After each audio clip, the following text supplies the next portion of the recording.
Just testing myself, we got the opportunity, they came and said they wanted to, get it on, so we let the ends meet. Jake Paul and Gervonta Tank Davis came face-to-face for the first time in an intense and fiery press conference. The two exchanged verbal jabs, highlighted their physical differences, and built anticipation for what promises to be a blockbuster bout. Jake Paul emphasized that his size and reach could give him a major edge, suggesting he'd be able to control the distance and keep Davis at bay. He also pointed out what he believes are weaknesses in Davis's defense, flaws he claims have gone unnoticed by others, despite acknowledging Davis's skill and crediting him as a top-tier opponent who will push him hard. Paul expressed strong confidence that he has what it takes to outbox the undefeated fighter. Yeah, I would say a lot of things, but I think first and foremost is going to just be my reach, my size, being able to keep him away. I think there's a lot of holes in his defense that a lot of people haven't exposed before, and he's a great fighter, one of the best. I'm excited. He's elevating me to a new height.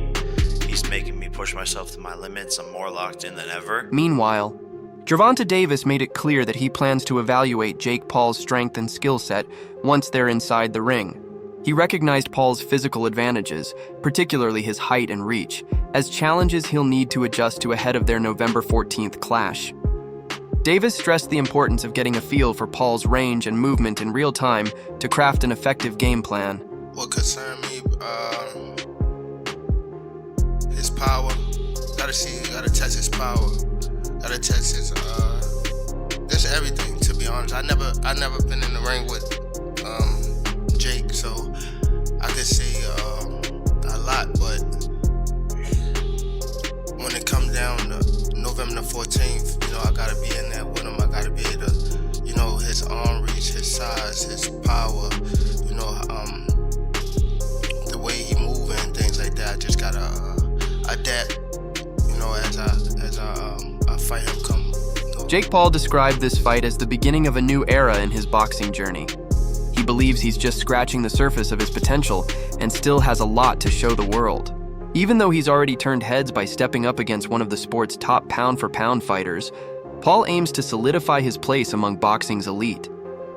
His self-assurance comes from the belief that he can outclass a seasoned pro and prove he's far more capable than critics have given him credit for. Nah, not yet. I'm just getting warmed up, but this will certainly shut up a lot more people. Each fight has done that so far. Only 5 years as a pro, and it feels like the last fight I had was the end of chapter 1. This is the beginning of chapter 2, and I'm only 28 years old. I have a lot more to prove, and once I beat this guy, more people will shut up, but at the end of the day, I'm really still just getting warmed up in the sport, and I'm going to show how good I am. This is a top 10 pound-for-pound fighter that I'm going to outbox, and truly, when people run back this press conference, all the talk, all the fun, they're going to be like, wow, this kid really is doing something monumental in the sport, and he's actually an insane boxer, and I'm going to show that this guy who's been doing it his whole life has been doing it wrong his whole life. On his end, Davis explained that this fight is more about challenging himself, and the opportunity just happened to line up. According to him, it was Paul's team that reached out with the proposal, and he agreed, suggesting it made sense for him at the time.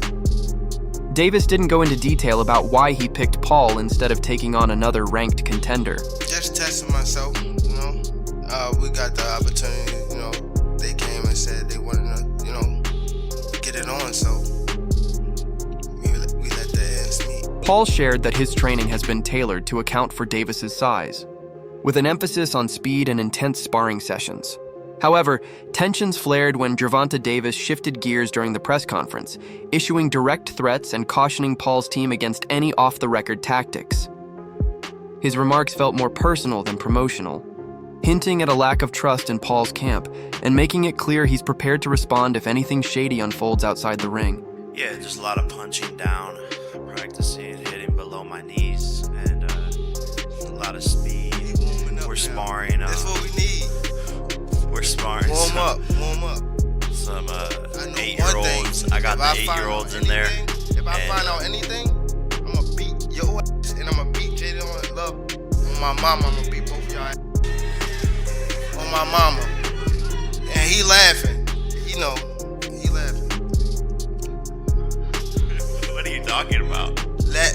What does he have to do with this? Let anything. You know what I'm talking about. Let anything. Nah, I don't have to say it right now. Don't worry about it. I don't gotta say it up here. Let anything happen, and I'ma show you and him. Bet. At one point during the press conference, Jake Paul attempted to mock Gervonta Davis over one of his tattoos. But Davis didn't hesitate to fire back, clarifying that the ink was actually a tribute to his children, not himself. The quick response shut Paul down, and Davis didn't hold back, calling him a clown in front of the entire crowd. Gervonta.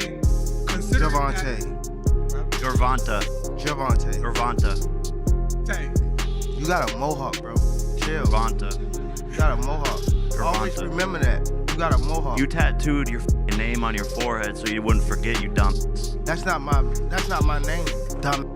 That's my daughter name, dumb. And my son name, dumb.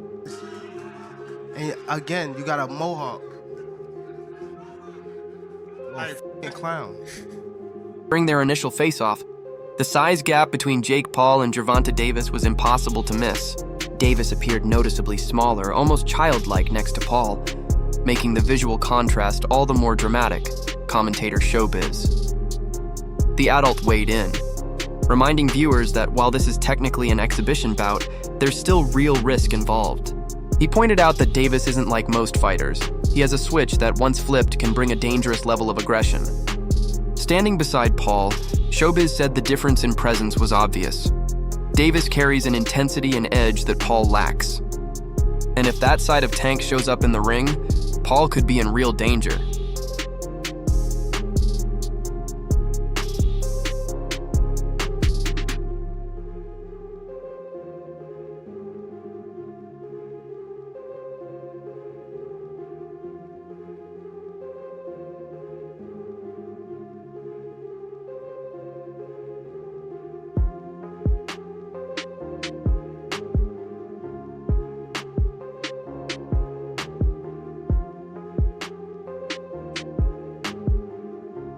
In a separate interview, Lamont Roach addressed critics who say to just move on, pointing out that many don't know the full backstory.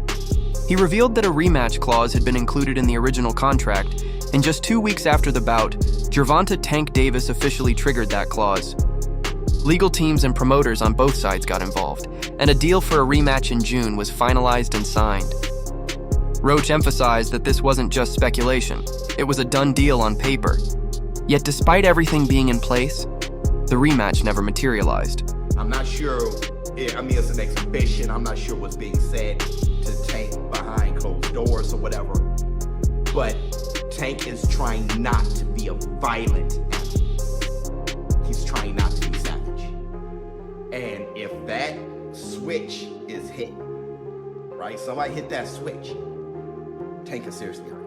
I'm starting to feel that way after looking at the press conference. Now, things may change, but I'm looking, when I saw them standing next to each other, I'm just like, Tank is he's a different human being than the other.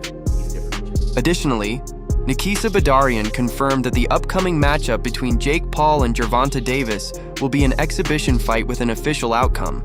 The bout is scheduled at a maximum weight of 195 pounds, consisting of 10 rounds of 3 minutes each, with both fighters wearing 12-ounce gloves to enhance safety given the size difference.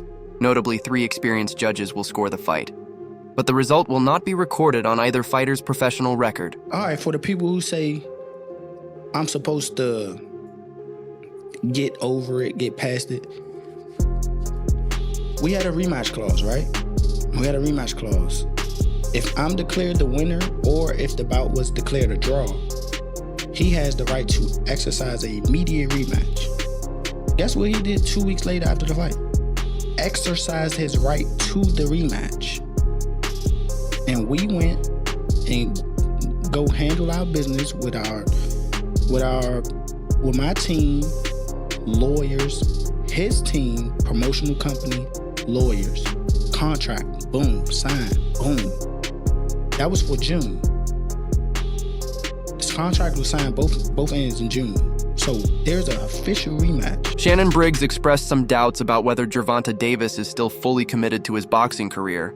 Based on Davis's comments, Briggs sensed that Tank doesn't always seem enthusiastic about the sport, leading him to believe retirement might be something Davis is considering. However, Briggs also clarified that he doesn't know Davis personally, so these thoughts are purely his own perspective. No, it's going to be an exhibition. Oh, hold on. An exhibition with a decision. Absolutely. It's an exhibition at 195 max weight. Okay. 10 3-minute rounds. Okay. And 12-ounce clubs. And most of you guys know boxing, right? Most of the fights are with 10-ounce clubs. Fighters spar in 16-ounce clubs. 12-ounce and 10-ounce gives you a little bit more safety, which is the key here, given the size difference, but there's a massive experience difference. We will have 3 world-class judges ringside that the commission has approved to ensure there's a rendered decision for the fans. It will not go on their record, but there will be 3 experienced judges, some of the best in the business, giving their view of who won the fight. Looking ahead, Jake Paul has his sights set on his next challenge. Once he faces Tank Davis, he's aiming to take on Canelo Alvarez in a future bout. I don't know about that. Maybe he's gonna retire. You know, so I don't know if his head is in it. I mean, from he don't sound too happy about being a boxer all the time. So maybe he's not what he want to do. You know what I mean? You as a boxer, you're a professional fighter. You as a professional fighter who fought. Why do you think is that with Gervonta right now? Like, why do you say not fully there in boxing? It's just I don't know him personally, so I can't speak for him, man. I don't know, Chad. Eddie Hearn shared his thoughts, saying he doesn't believe Jake Paul would match his skill level in boxing. And likewise, he doubts he could compete with Jake if he tried MMA. He has respect for Jake and speaks positively about him, expressing excitement about the challenge Jake brings.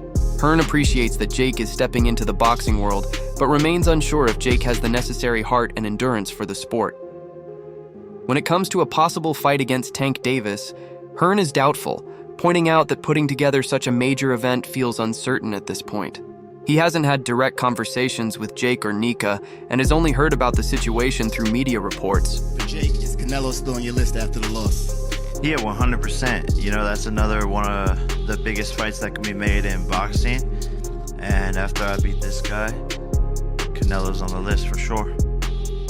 From a family perspective, Logan Paul highlighted just how dangerous Gervonta Davis can be, pointing to his speed, accuracy, counter-punching ability, and overall technical prowess. He cautioned Jake about the risks of absorbing heavy shots, but emphasized the importance of staying completely focused throughout the fight. Logan also suggested that this matchup could spark some racial tensions among fans. Both fighters are stepping into unfamiliar territory, and excitement is building as everyone waits to see how the showdown will play out. Stay tuned for more updates, and don't forget to like, share, and subscribe for the latest news and analysis in boxing.